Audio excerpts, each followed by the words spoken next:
But yes, welcome everybody, welcome. We're going to be talking about trans stuff.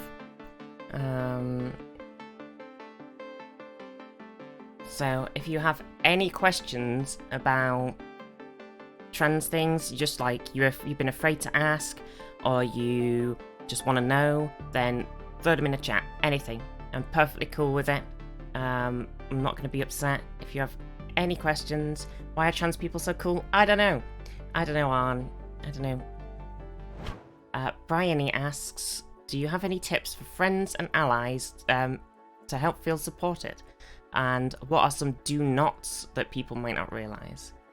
Oh. Thank you, Nightjar, for the resub. Friends and tips that help feel supported. I think just, I think a lot of support is just simply being there for being there for your friends, being there for people, just treat them with respect and everything, just pronoun usage, and we've had a lot of support. I've had a lot of support from the community and everything, and it's just that everybody's here and they're all nice and lovely, and everybody complimenting people's makeup, clothes, if there are for trans women or NB people, just if that makes sense. I think it's just a lot of I don't know. It's a very hard thing to conceptualize, I think, in my brain. Just being there for people and being nice and kind, I think is a very good. Do not.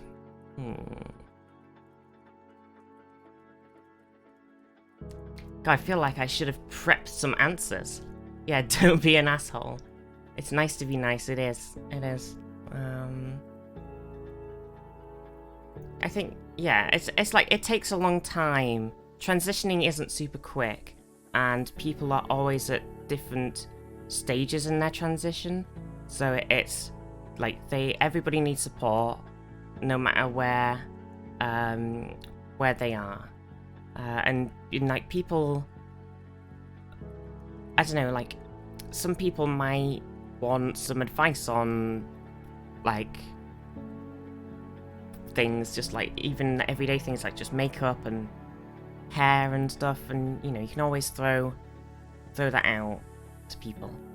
I'm still trying to think of some easy do-nots that aren't obviously don't misgender people, don't be a dick.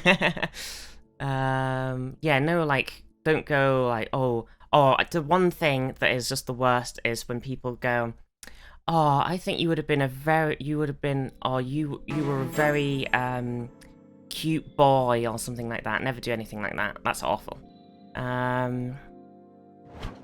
If there are trans people in a TV show, would you rather the show told their story, or that they were just existing in the show without needing their story explored? I think there's room for both, AHQ, and definitely room for both.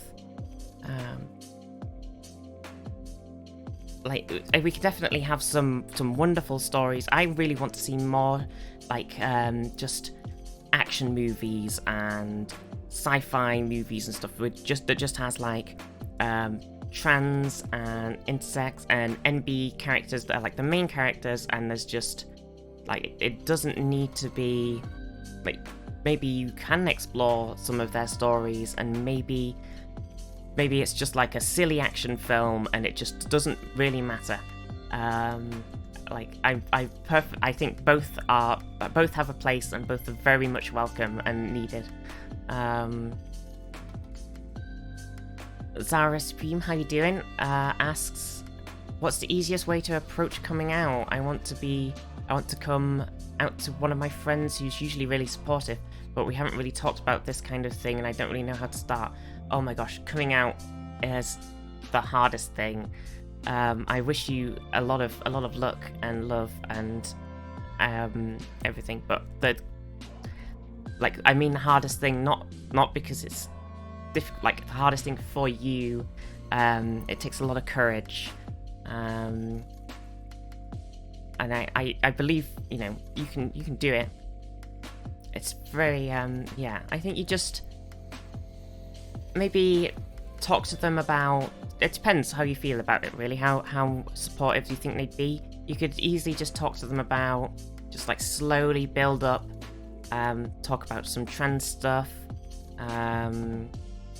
like maybe talk about some trans celebrities, or like talk about this live stream or something, like, you know, yeah, do it in a way you're comfortable, in your own pace, exactly as Sansan said.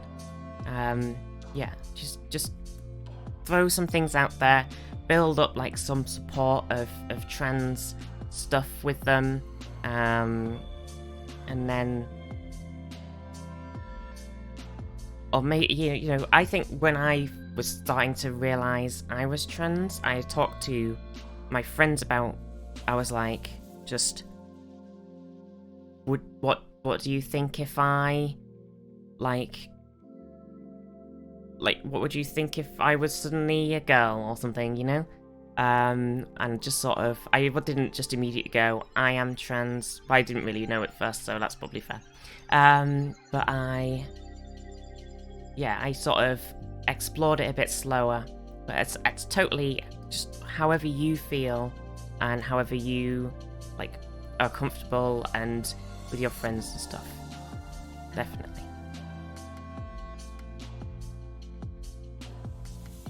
Yeah, I think that's a good point. Kieran says from Queer Eye, it's a quote about, remember, you're not coming out to them, you're letting them in. That's a very good point. That is a good way of seeing it, for sure. Yeah. I think it's just, good luck with it, Zara. I wish you the best. It is, yeah. It is, can be very emotional, for sure. Yeah, you're not obliged to come out to anyone if it doesn't feel comfortable or safe. That's true, it's Faith. It's very true. Yeah, I think just do what feels right, and if you want, like, build up some, like, slowly tease your way into it, if that feels best. How long have I known I was trans, and how did I find out? Ah, that's great, Kirsten. I wrote that down. This was on my list. So I always think that I have always known I was, like, trans, and I like remember a lot of things, like a lot of things you just don't really realize at the time. So like in school, I would, like, so I think some of these are going to sound really stupid, okay? But remember, I went to a Church of England primary school, so there was a lot of God stuff involved, okay? So I remember sometimes I'd, like, come home from school and I'd, like, I'd be really sad, and I'd pray that I'd magically wake up and be a girl, you know? And, like, I'm not religious now, but there was a lot of that sort of thing in, like, just the hope that it would magically happen. And, like, used to dream about it happening and stuff, but I never really thought, it's kind of, when you're young, because this stuff isn't explained at all in school or, you know, on TV or in film or anything, you just don't realize that, like, you just go, oh, surely everybody thinks that. Surely everybody's like, oh, I just want to be the opposite gender. That's fine. But that isn't how it works.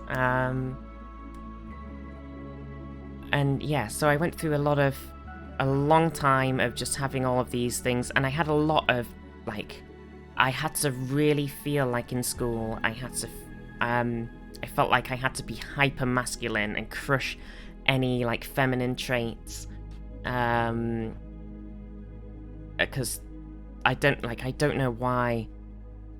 It was so weird, but I definitely think that had something to do with it, like just denying myself.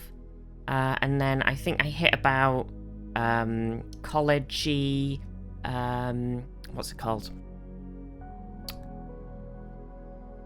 Because like sixth form college-y time, and I went, and I think I must have seen something, or I think I watched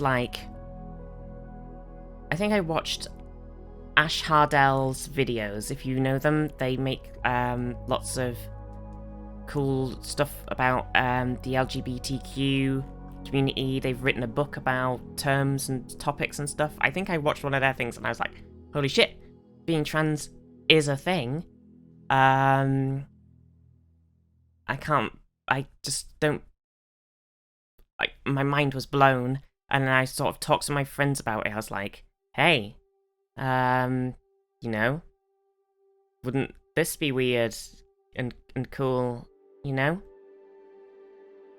And slowly sort of teased around it, but then I didn't do anything about it until I went to uni, and I hated uni for many reasons, but hating myself was definitely one of them. Left uni, decided to transition, went back to work at the pharmacy, decided I was going to transition, so I, Jack's messaging me something important. Oh, I will, Jack, yes, mwah.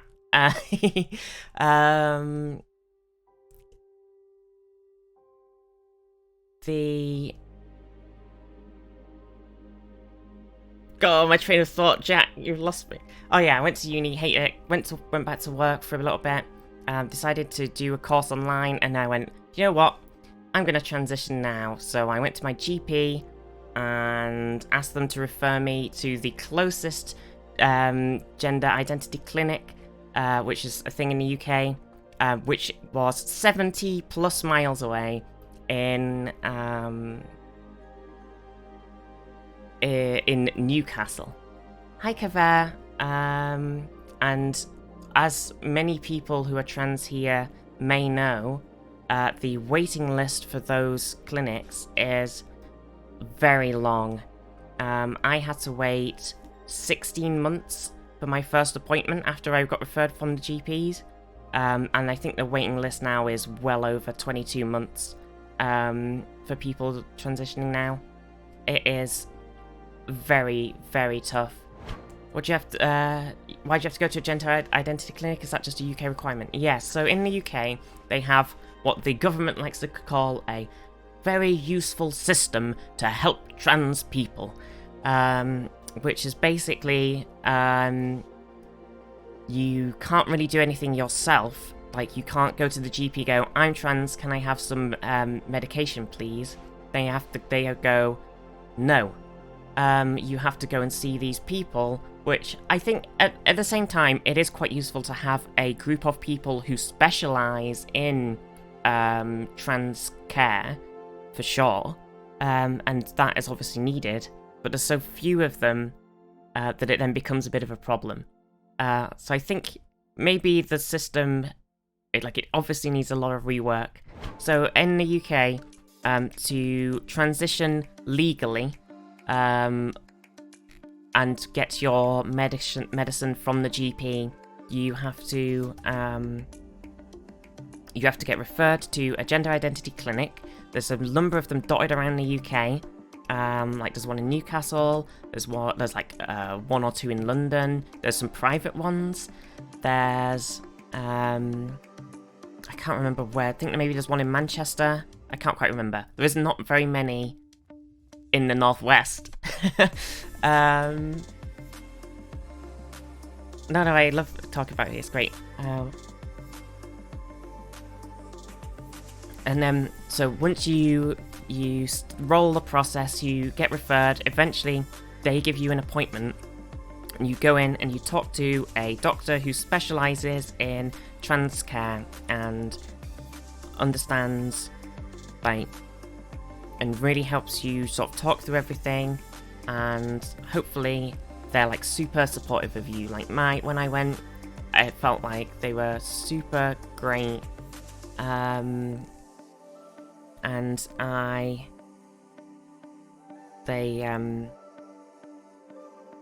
sorry, Kira's thing that's throwing me off. And yeah, I think for me, because the wait, like, so what they normally do, I was saying, is you go and see them, and then they go, okay, so depending where you are in your journey, they'll go, we're going to start your transition now, come back and see us in so many months. And you start transitioning socially as like comfortably as you can and as you want, and then you come back, and if you still feel comfortable with it all, they'll prescribe you, they start you on the hormone treatment.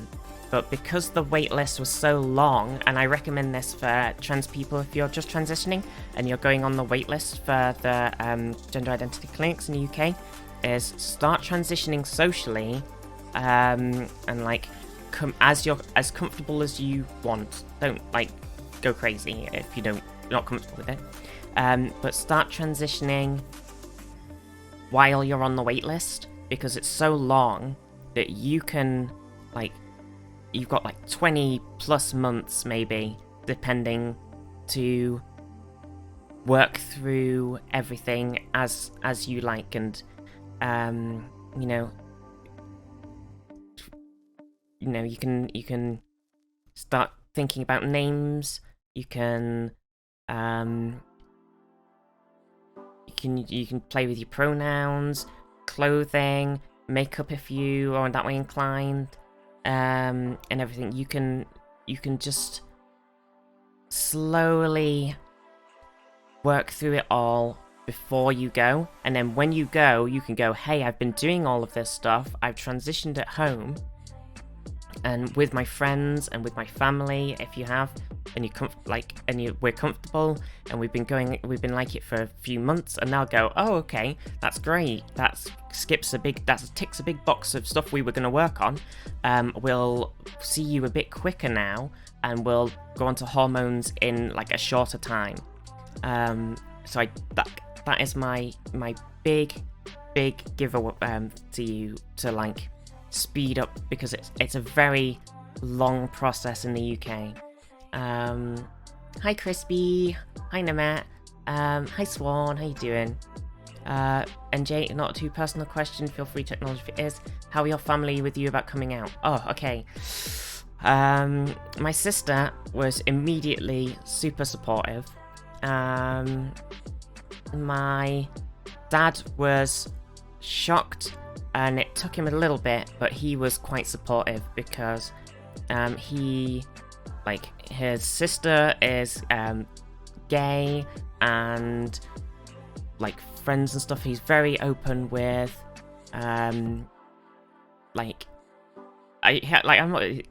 Sometimes he has his prejudices and stuff, being an older person, but generally he's quite open and like supportive. But my mum has become extremely lovely and supportive and everything, but it was definitely a shock for her at first, and it did take a long while for her to come around on it. It did take a while for my mum to come around. She was very much like because in her eyes, I was like her son and everything, and I was this specific image in her mind, and it took her a long while to come around to the fact that I'm a woman, for sure. But yeah, I think as we were talking about coming out, it did take a lot. It was probably one of the scariest things I've ever done, coming out to my parents, for sure. What's the most exciting thing that you've kind of noticed when you were taking hormones? Like, oh my god, boobies. That definitely happened, yeah. Oh my god, boobs are happening. That's definitely definitely happened. I think slowly noticing that your like your skin is way softer and like clearer and like on estrogen. Maybe be like I'm not going to speak for trans men, obviously, or any intersex people, but yeah, for me, just like and looking and going, wow, my face shape looks way different. Like, oh, and I have no, I don't want to brag. Okay, no, it's pretty silly. I actually have ended up with quite a nice like broad hips, and like my figure has gone like quite hourglassy, I guess. Is that the right word? I don't know. Show off. Sorry, Night Chai. But that's all. Like that's all the hormones. Like it has been a long time. Like I've been taking hormones for I can't actually remember exactly when, but it has been quite a few years now. 5 more? I don't know. AH Kieran asked, how did the Dread Hunger devs work in so many hacks to make trans folks good at the game? I think we're just all gamers. I think that's it.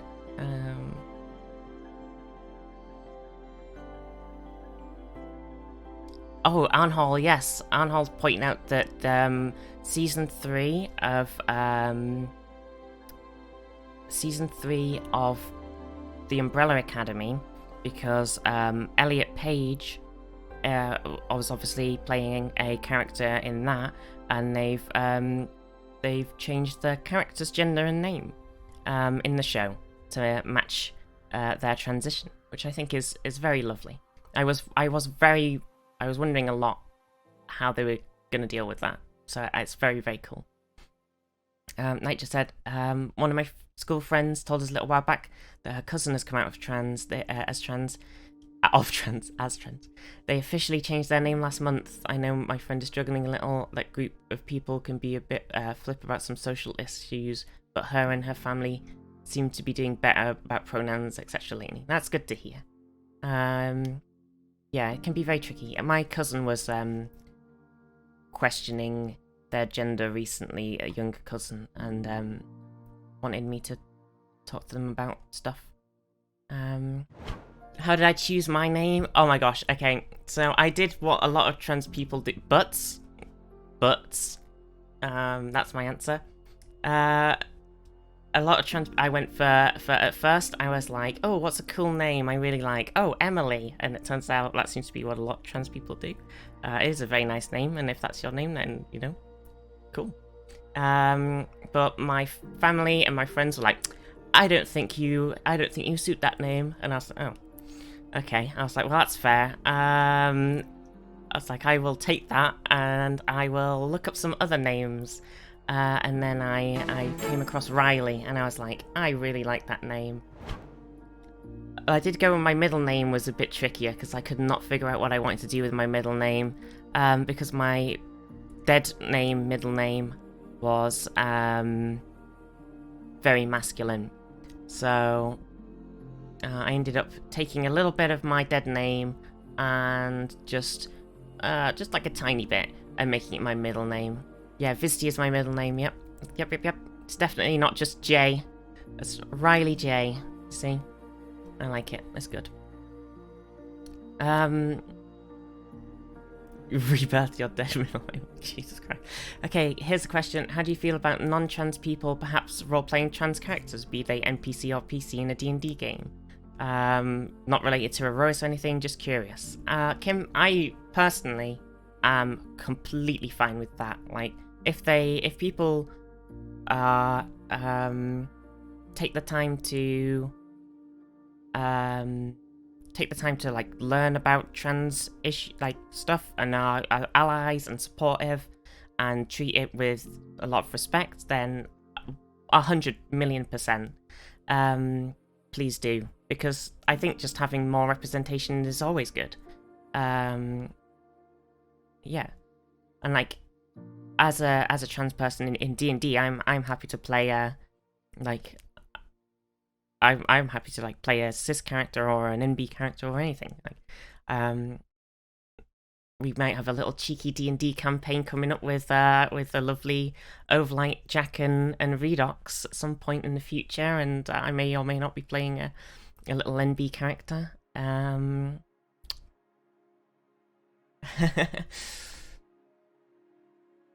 D&D.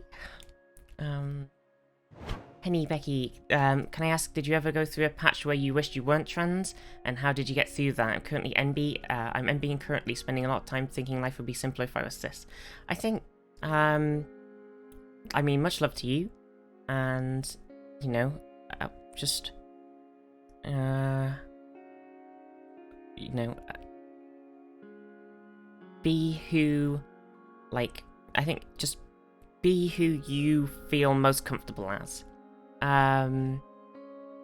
Because you can always, things aren't, you never have to define yourself as one thing forever as well. You can always, if you want to, you can change your pronouns and how people see you for a bit, and then if you feel comfortable doing something else, you can change again, and that's perfectly fine. Gender is fluid, very true. But I definitely did have some moments through my transition where I felt like, yeah, definitely have some moments of doubt. Like, you're never not going to have, it's a big change, but you know, you can, yeah, I don't know, it's hard to say, but working through it, like, I think I had some doubts about myself from like a how I look point of view, and like how I feel about myself, and how other people see me and everything, and it is definitely yeah, it can be, you can have these doubts, but you always just do what you feel most comfortable doing. It's all about, think gender and things, it's all about being your most comfortable self and being who you want to be. A lot of resistance from people at uni, and sometimes it makes you regret coming out. Oh, I'm sorry to hear that. I'm sorry you're having so much trouble with it at uni. That sucks. Maybe see if you can find some, like, have you got any cool LGBTQ clubs and stuff at uni? I did so much of my uni remote that I don't know much about like being there. Hang on, I'm gonna just quickly scroll up because we had some other cheeky questions. Do you have to pay for hormone treatment, or can it be done on the NHS? And what form do I take? So, once you've been to the gender identity clinic and stuff that we talked about, I'll get to that in a minute, Asha. Give me a sec. So you go to the clinic and then they start prescribing on hormones and they build it up. So you start on like a low dose of estradiol, and they give you something that I can't remember, but it's like, I do not remember for the life of me what it's called. But basically they were like, oh, it's to stop in case you get any, in case your hair starts falling out or thinning. They basically give you this stuff until your estrogen is high enough up, and they've given you a testosterone blocker. So you start off, you build your estradiol level up until it gets to the correct range, and then they then prescribe you a testosterone blocker. So I take 3 pills of estradiol every day, 6 milligram dose, and every 3 months I go to the doctor's, my local GP, and they give me an injection. It's a subcutaneous injection, I think I got that right, in your like fat in your like tummy area, and it hurts like hell because it's a very big needle, but it's only every 3 months, and it's just this slow release testosterone blocker. And both of those things, so because the tablets you take at home, you have to pay for them as you would as a normal over 18-year-old working person with a normal prescription. It's just a regular prescription. If you're exempt for whatever reason, then they'll be free. But the injection is free because anything you take whilst you're in the doctor's is free. That's a nice little loophole. Any medicine they give you whilst you're there, you don't have to pay for. So, with the rising prescription costs every year, it's, it's not too bad, like £10 a month. Much better in the UK on the thing than, sadly, a lot of other places where they have to pay a shitload of money for their prescriptions. Asha has asked their first appointment at the gender doctors. Do you have any advice? I think just don't worry. Be obviously it's super nervous, the first one. I was nervous every time because I'm very socially anxious. But they're there to help, and just really talk about everything, and like even stuff that you think is just like silly, might be like silly things from your past and stuff. It's like it all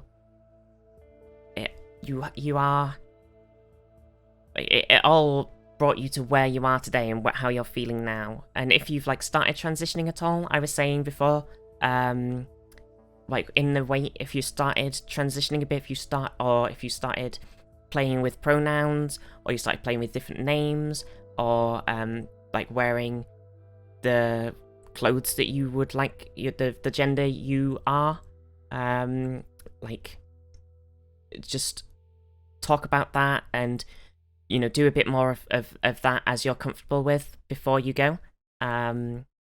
Definitely like having a bit of transition thing, if you're comfortable before you go, definitely helps the process.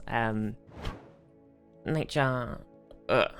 Personally speaking, if someone misgenders you accidentally, would you rather they just correct themselves and move on and just and not really acknowledge it, or do you prefer an apology and a little discussion? I tend to over-apologize about everything, and I know I've been told by a lot of people prefer just to correct and move on. I think if they've done it, if they do it several times in a row, I'd like an apology, or like several times, like if they see you and they keep doing it,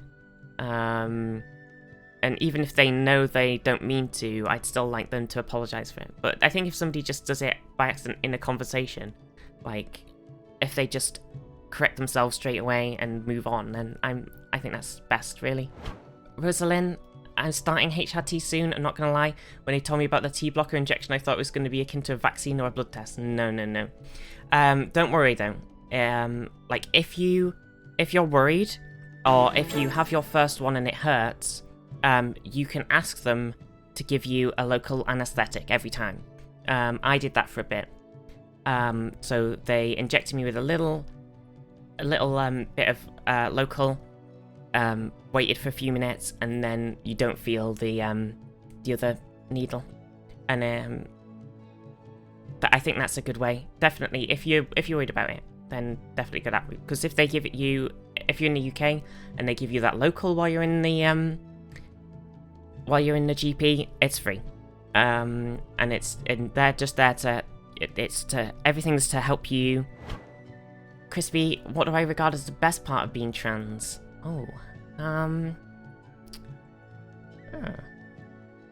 Joe, I don't know. I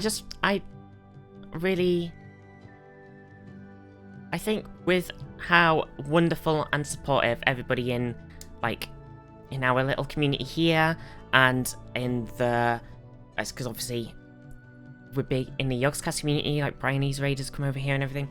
Everybody is so supportive and wonderful that, like, I don't know, it's just like, I feel like I'm so welcome here, and it's like, I can't think of what the best part is, but I think just having this wonderful community at back is just amazing. Mau Mau Warrior. Oh, hang on, drink.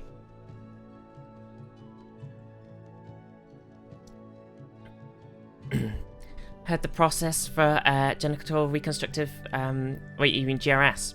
GRC.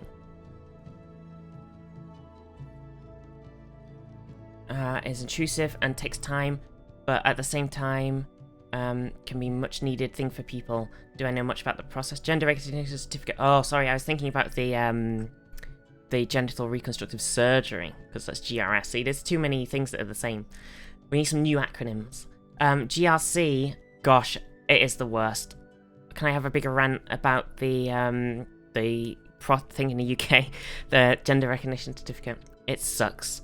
It is completely broken, backwards system. So you, no, it's good, Crispy. I know. Thank you. I just couldn't think, like, I don't know. Like, I'm very happy with how I am now, and myself. But I don't know. It's like, I don't know. It's a difficult question. I know you've been well. Yeah, the gender recognition certificate. Gosh, that is the worst.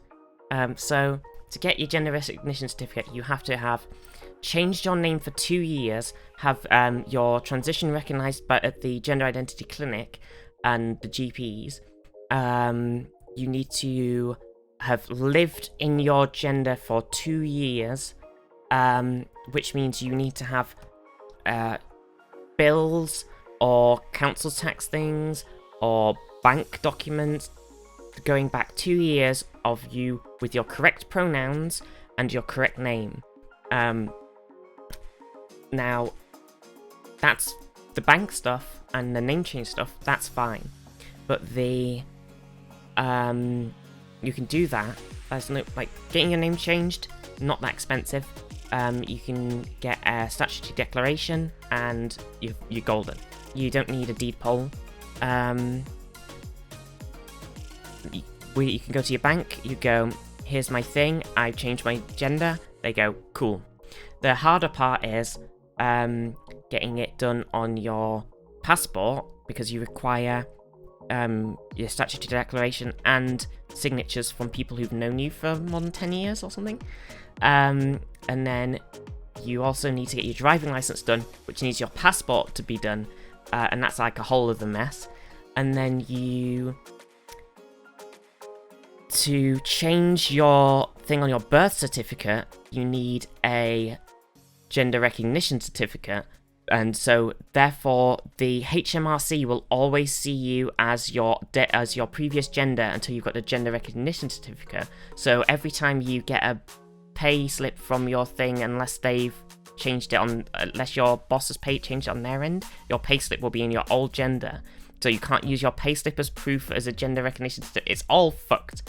It's just a horrible, horrible loopy mess of getting the certificate requires you to do stuff that you can't do until you've got the certificate.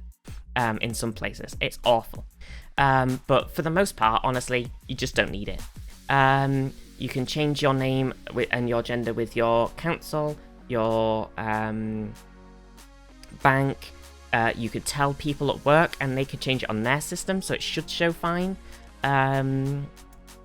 You do need to change your name with HMRC and on your birth certificate at least. But yeah, it is so dumb. Honestly, it needs reworking. It just doesn't work. Have a headache already. I'm sorry, Labo. Yeah, sorry, that was a bit of a rant. It is really stupid. Do I have a favourite outfit that I wouldn't have worn pre-transition? Ooh. Well, I actually don't really have many of my clothes from pre-transition. Only some hoodies, because hoodies are great. I think I've slowly become more loving of cardigans. Okay, I really hate cardigans for ages, and they've grown on me. Dresses, obviously. Still only have one at the moment. There's a picture of me in it from Christmas. Cardies are my lifeline. Does that sound like with sweaters? I love them. Nightjar. Fill out form B28H and then fill out form A8773G. You need an 8773G to fill out a form B285H. Yeah. That's like that Brooklyn Nine-Nine thing. Oh god. Yeah, I think cardigans and dresses. Oh my god. I hope it changes in the future. I know Scotland want to change the process and that'll take a while. I really hope it does. Like, we've had a lot of there's been a lot of consultations about changing the whole process from visiting a gender identity clinic and everything, and just I know I had to fill in a bunch of questionnaires and stuff at the time. It's just been a very long ongoing process for them all, but the people at the GIC are doing their best, their goddamn best.